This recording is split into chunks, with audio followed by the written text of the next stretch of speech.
What's up, nigga? Today we finna be reacting to the Hitman that Mafia hires. People Slayer. Ooh. This is all off the infographic shit, you know. Niggas be making bangers. And we gonna learn about the Hitman that Mafia hires. The People Slayer.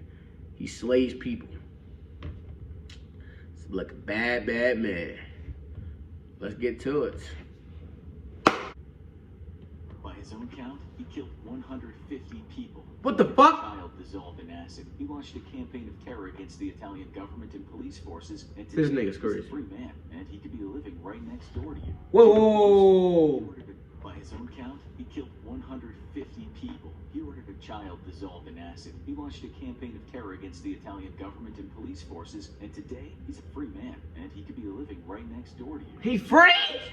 Oh, fuck no. Oh, fuck no. This nigga's free? Prolific hitman in all of human history. He was the go-to trigger man for the Sicilian Mafia for several decades. If you needed someone dead, you hired Brusca. If you needed a lot of people dead, you also hired Brusca. By his own admission, this nigga really was a demon. That's just an estimate. He also admitted to a judge that he doesn't even remember the faces of those he killed because there were so many. Amongst his victims were several Italian prosecutors trying to bring the Mafia down in the early 90s, as well as scores of police killed and injured during the mob's war on the government. But tourists weren't safe either, and he was responsible for the bombing of several of Italy's biggest tourist hotspots, killing 10, injuring 71, and severely damaging several of Italy's most important cultural treasures. So, how in the world was this man sentenced guilty for 100 murders and ordered to serve life in prison, now walking free? It helps to understand exactly who Giovanni Brusca is, sporting the nickname of the Swine for his disgusting eating habits, or more popularly, the People Slayer. Brusca comes from Mafia royalty, with his father, grandfather, and great-grandfather being main men in the Italian Mafia. This was back when the Mafia was first laying down roots, and largely consisted of peasant farmers banding together against rich landowners and the government. It might have started with noble intentions, but things very quickly took a turn when the Mafia rapidly evolved out of farming into felony crime. Brusca's father, Bernardo Brusca, was allied with the Corleonesi family and helped set the family up for Mafia success. He eventually became capomandamento, or head of the territory. Damn, so the Mafia was like, the Mafia were farmers at first. I never knew that. They were like farmers. Now they're fucking,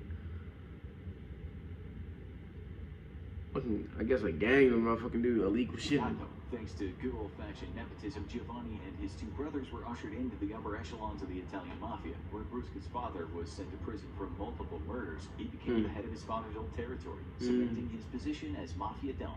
Brusca quickly developed a fierce reputation and was not shy about exercising extreme violence when necessary. So he grew up in that life. When not necessary. Eventually, he was promoted to become the trusted right-hand man of the boss Tito Riina, giving him plenty of opportunities to ply his favorite trade, killing people. Brusca's most famous killings include the murder of Giovanni Falcone, a superstar Italian prosecutor taking on the Italian Mafia. Heavily protected by bodyguards, though, Falcone would not be an easy target. He got rid of the prosecutor? In lieu of a traditional hit, he'd simply get creative. He had Falcone's route meticulously tracked every day until he was confident he knew Falcone's commute well enough to stage his attack. Picking a spot of remote highway, Brusca had almost 1,000 pounds of explosives buried under the highway. What the All he had to do was simply wait. Right on time, Falcone's convoy approached the killing ground, and Brusca personally pressed the button that detonated the explosives. The massive explosion killed not just Falcone, but his wife and 3 of their bodyguards. Just reserved for the government or law enforcement. One of his most heinous crimes was directed against one of his own. In 1993, the Italian government arrested one of Brusca's fellow assassins, Santino De Matteo. Facing life imprisonment, the mafioso killer turned rat, and Brusca vowed retaliation. 5 months later, so he ratted on niggas. Police officers approached Giuseppe Di Matteo, Santino's 11-year-old son. They explained that they were there to take him to see his father, who was currently under police protection and in hiding. But the police officers were actually Brusca's men in disguise. The boy was held in a squalid shack for 2 years until his death. Brusca then ordered the boy's body to be dissolved in acid. His father's pleas for the release of his child went ignored, and Di Matteo would get a chance to face Brusca in court years later, with police intervening as Di Matteo threatened to cut off Brusca's head and then tried to attack him. Then they could kill killed his continued son. its anti-mafia purge, however, leading to Brusca launching his deadliest campaign of violence yet. Brusca would help plan and coordinate attacks on police and government officials throughout 1993 and 1994, as well as several terrorist attacks against Italian tourist spots. The campaign of terror would leave another 10 people dead and 71 injured, as well as causing great damage to many of Italy's cultural treasures. Brusca's violent career, however, would come to an end on May 20th, 1996. Unaware that police were listening in on his cell phone, Brusca dined with his girlfriend and several family members in a small They tapped farmhouse his in phone? the Sicilian countryside. The police listening on the cell phone suddenly heard the sound of a motorcycle driving How did they by tap the his house. phone? Serving as a scout, the plainclothes officer was scoping the area out undercover, hoping to avoid detection. When police heard the sound of his motorcycle through Brusca's cell phone, it allowed them to pinpoint the exact location of Brusca's home, and in minutes, the police were kicking down the door of the Mafia's most violent killer. Brusca was rushed to a police station to avoid the Mafia launching a rescue, and as he arrived, he was greeted by dozens of police officers. The assembled officers began to cheer, with many even removing their masks they had become accustomed to wearing in order to protect themselves and their families from retaliation. It was over, they thought. Brusca would finally rot in a cage. Oh, that's why they always say, why they happy, yo? Because he caught his ass. Punch directly on Brusca's face, breaking his nose. Oh, they broke that nigga nose. From retaliation. It was over, they thought. Brusca would finally rot in a cage for the rest of his life. One officer even managed to land a punch directly on Brusca's face, breaking his nose. I feel it, But fucking Brusca sick would not rot bastard. in a cell after all. Brusca would be sentenced to 26 years in prison for the killing of Giovanni Falcone, and then given a life sentence for an additional murder. Simply Brusca would never see daylight again, but the government decided he was far too valuable as state's evidence to simply let rot. What? They offered the mass murderer a choice: die in prison or turn rat, and only serve the 26-year sentence for the murder. Oh, what the fuck? So basically, they were like, cause like he's a big official, like he's the official of Mafia, like he has a big name. So basically, to try to like get more members and to really try to like fuck up the Mafia shit, he's like, alright, he got too much value, we got too much evidence because he's so much power in the Mafia. So they basically was like, hey, we'll give you one such time if you rat. Damn. 26 years in prison for the killing of Giovanni Falcone, and then given a life sentence for an additional murder. It seemed like Brusca would never see daylight again, but the government decided he was far too valuable as state's evidence to simply let rot. They offered the mass murderer a choice: die in prison or turn rat, and only serve the 26-year sentence for the murder of Falcone. Brusca quickly chose to turn rat. Turning traitor on the Mafia was not without its benefits. Incredibly, despite being responsible for over 100 deaths, Brusca did not just enjoy the lesser 26-year prison sentence, but had additional privileges bestowed upon him for good behavior and his continued cooperation. These included better accommodations in the prison and a one-week hall pass from prison every 45 days to see his family. In America, there's 18-year-old kids who won't see the outside of prison for 20 years just for selling dope. Brusca's release had been met with a wave of outrage from the Italian people. Stands against, at 29 years, we stood on the reserve by the massacre, and Brusca, the man who they showed my family, is free. Yeah, that's fucked up. Like, I understand both sides, because from the government side, it's just like, at the end of the day, this nigga's a top official in the Mafia.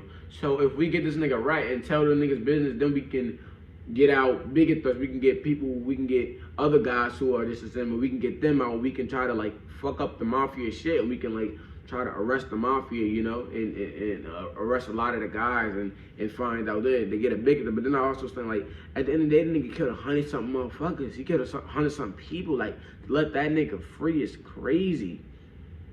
Like, I understand both sides. Because the government thinking, all right, we trying to not only do we want him, but we want other people who are going to be threats. Because it's not just him, it's mad other people. So we want those other guys to be arrested too. You feel what I mean? So, but then at the same time, that nigga killed so many people. The wife of one of Falcone's dead. And like the guy just said, bro, it's people when nigga someone who fucking got caught with fucking this weed, fucking coke, got caught with some motherfucking drugs doing 20-something years, bro. And the state is against us. After 29 years, we still don't know the truth about the massacre. And Giovanni Brusca, the man who destroyed my family, is free. Her sentiments are echoed by many Italian citizens who have long been critical of the government's lenient laws for mafiosos who turn state evidence. Brusca is not the only killer to walk away free after serving a fraction of his original sentence, or enjoying prison perks no other prisoner gets. The Italian government has made a show of the arrests of several Mafia hitmen and Cosa Nostra bosses, all based on evidence provided by Brusca. But the public is clamoring for a change in the laws that set free some of Italy's most dangerous killers. Brusca's in his late 60s today. He has had all of his family's land seized by the government and turned over to the public. His family's ancestral lands are now public land, where tourists come to visit and taste test wines, with Brusca getting absolutely nothing in exchange. Under intense scrutiny, it's doubtful Brusca will be returning to his old life of crime, and as a known rat or pentito, Brusca's days may be numbered anyway. Now, go watch What Is the Mafia Even Doing anymore? Or click this other video. Yeah, what is the Mafia doing? I'm gonna check that video out. That's crazy. But like I said, I understand both sides. I'm finna look this nigga Brusca up. What does this nigga look like? But no, like, I understand both sides, you know? Yeah, he definitely not gonna be in the Mafia no more. I mean, he can't. I mean, he fucking right. He can't do no, there's no point in him doing no goddamn Brusca. There you go.